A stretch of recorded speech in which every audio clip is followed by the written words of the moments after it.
श्री राम जय जय राम। नमस्कार। आज दिनांक 21 मार्च। आजचा विषय आहे माणसाला कितीही मिळाले तरी त्याची हाव कायमच राहते।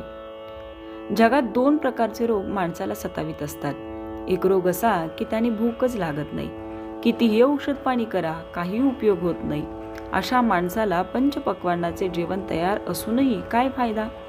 तो म्हणतो खायला खूप आहे परंतु मला भूकच नाही, त्याला काय करू। दुसरा रोग असा की कितीही खाल्ले तरी खाण्याची हाव काही पुरी होत नाही, काही खा त्याचे भस्म होते। तद्वत आपले आहे। मात्र आपल्याला एकच रोग नसून दोन्ही रोग आहेत। इतका परमार्थाचा हाट भरला आहे, भजन पूजन चालू आहे, परंतु आपल्याला त्याचे प्रेम नाही, त्याची आवडच वाटत नाही। आपल्याला त्याची खरी भूकच लागलेली नाही। उलट पक्षी भगवंताने आपल्याला आपल्या कल्पनेपेक्षा खरोखर कितीतरी जास्त दिले। बायको, मुले, नोकरी, धंदा, घरदार इत्यादी कितीतरी गोष्टी की ज्यांपासून सुख मिळेल असे आपल्याला वाटते। त्या गोष्टी पुरवल्या पण अजून आपले हाव या सर्वांना पुरून या सर्वांचे भस्म करून कायमच आहे। आणि परमेश्वराचे प्रेम मात्र काही लागत नाही। हे असे किती दिवस चालणार। आपण नीतिधर्माने चालतो, आपली वागणूक वाईट नाही हे खरे, पण याचे कारण वाईट वागलो तर आपल्याला लोक नावे ठेवतील ही भीती। असा हा दिखाऊ चांगुलपणा, ही वरवरची सुधारणा काय कामाची।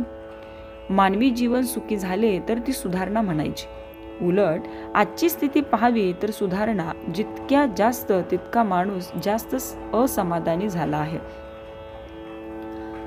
परमेश्वराचे प्रेम लागल्याशिवाय आणि इतर गोष्टींची हाव कमी झाल्याशिवाय काही फायदा नाही। तीर्थयात्रा, पूजा, भजन ही परमार्थाची नुसती आठवण देतील, पण अंतरंग सुधारेलच असे नाही। आणि अंतरंग सुधारले नाही तर बाकीच्याचा उपयोग नाही। आपण दरवर्षी वारी करतो आणि जन्मभर वारी करीतच राहणार, परंतु परमेश्वराचे प्रेम मात्र काही लागत नाही। खरोखर मनुष्याला किती असले म्हणजे पुरे होईल हे ठरलेले नाही। आहे त्या परिस्थितीमध्ये समाधान मानले की जे आहे ते पुरेल। परमार्थ समजून जो त्याचे आचरण करेल त्याला तो लवकर साधेल। अशा माणसाला प्रपंच सोडून जाण्याचे कारण उरणार नाही। मनात भगवंताचे प्रेम नसले तरी देहाने म्हणजे बाहेरून त्याची पूजा अर्चा करावी आणि त्याचे नामस्मरण करावे। पहिल्याने स्मरण बळजबरीने करावे लागेल, पण सवयीने ते तोंडात बसेल। याच स्मरणाने पुढे ध्यास लागेल। मी पूर्वीचा नाही, आता मी भगवंताचा आहे असे वाटणे जरूर आहे।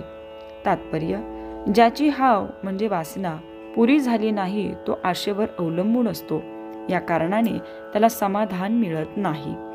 श्री राम जय जय राम।